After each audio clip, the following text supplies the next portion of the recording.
I'm Ken Ellett, author of Ministry, Mind, and Heart, and these are Rumors of Another World.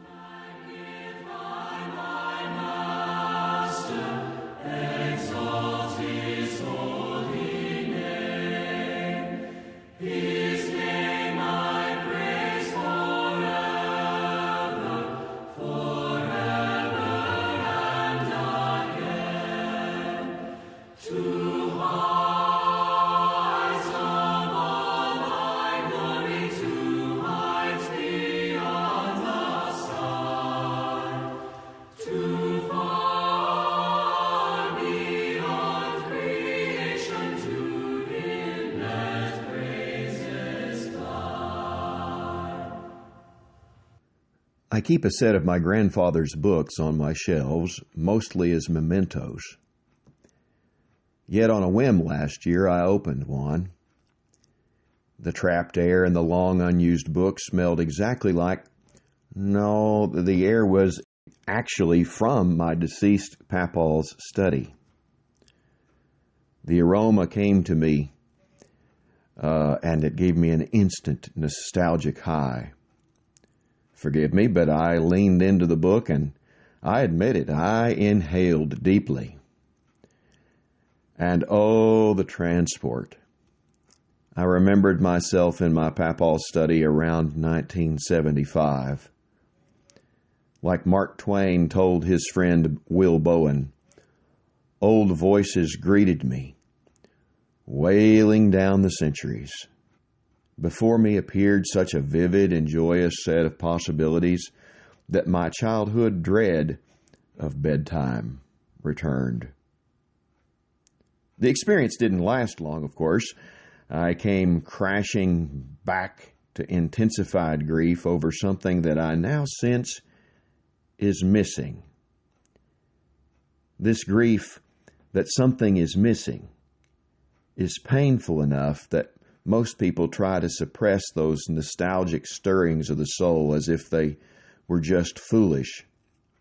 But the producers of those infomercials about music collections of the oldies know that our nostalgia is more than just wanting to turn back time. The music itself bears witness. Bruce Springsteen sang of glory days in my generation. For Bryan Adams, it was not just about the summer of '69. It's that somehow that summer seemed to last forever. John Mellencamp and his little ditty about Jack and Diane feels our loss. Oh yeah, life goes on long after the thrill of living is gone.